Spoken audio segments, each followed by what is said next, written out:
What is going on, you guys? This is your gamer Crash Craze here, and welcome to a new video. In this video, we will be talking about the new and anticipated Call of Duty game coming to us in November, Call of Duty World War II. We will be talking about both things to be hyped for and things to be worried about as we start to approach the beta for this game, which is expected to take place in August.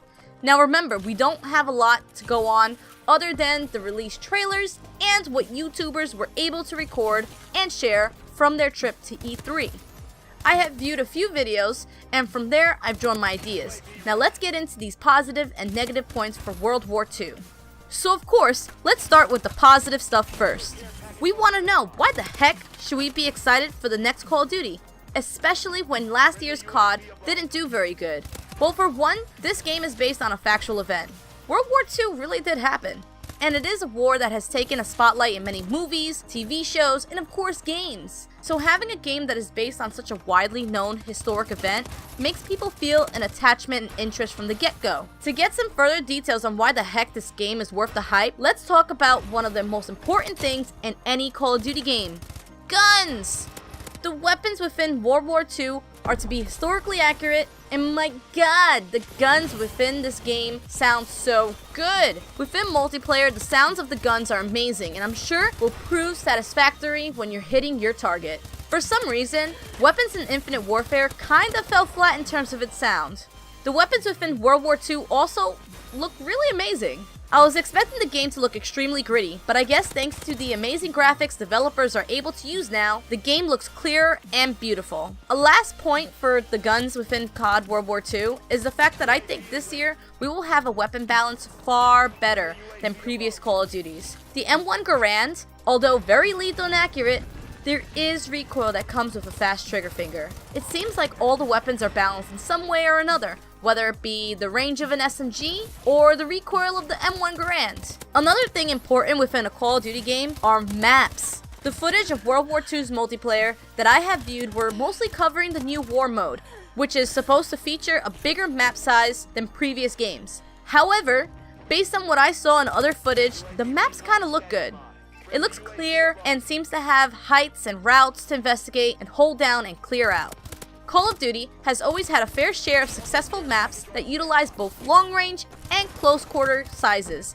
It seems like they will be bringing this along with that feeling of being in an actual war zone. Let's talk about war mode for a moment, because it is a new avenue of multiplayer that Sledgehammer is implementing in World War II. Speculations were thrown over the past few weeks before E3 that war mode was going to change Call of Duty and that it would be a challenge for a game mode like that to exist. There would need to be large expansive maps, and due to the way Call of Duty has always stuck to their game making formula, the new war mode would either fall flat or change Call of Duty.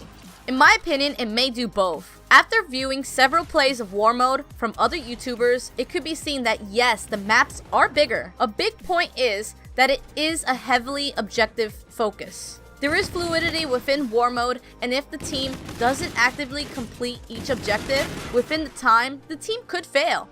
However, war mode really looks like it's split up its enormous map, and that it makes me think it isn't such a drastic change as everyone is claiming.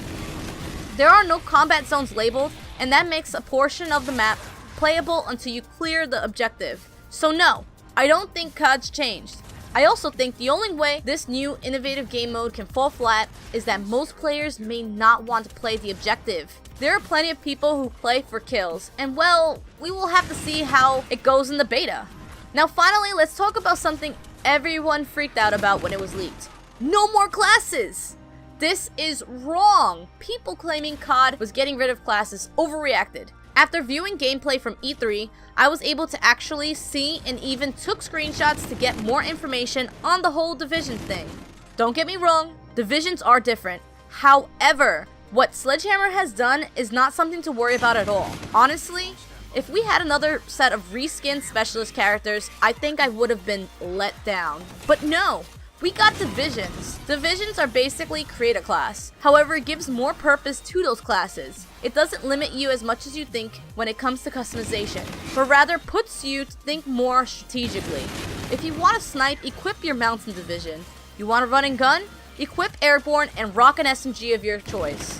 I hope I don't get flagged for copyright for me showing these screenshots, but it is really interesting and also relieving to know how this is going to work. Each division works with a set of perks, and the more you use the division, the more you can do with it. It is really exciting, and I hope it works in the way that it should, to make you want to develop each division and therefore make you spend that multiplayer time in a unique way. Within the E3 gameplay, there look to be 10 class slots and 2 division classes each.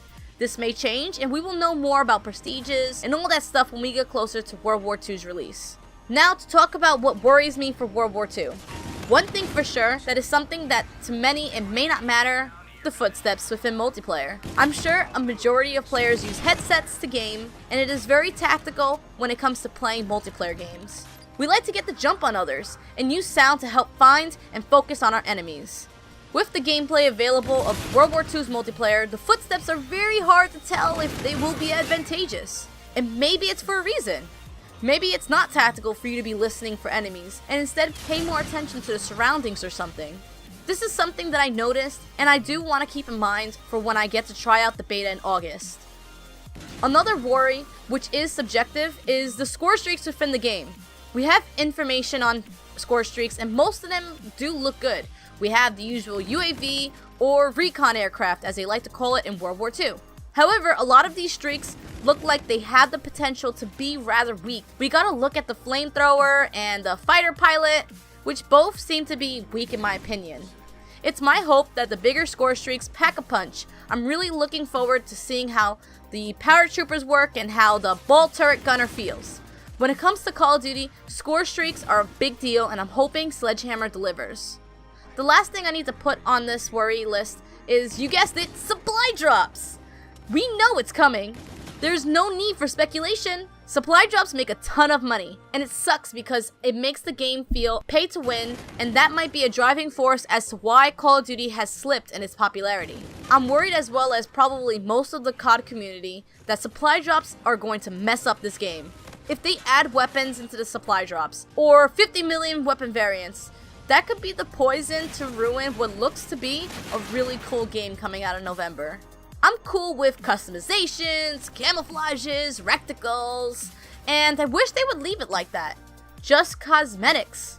But we all know that's not really gonna happen, right guys?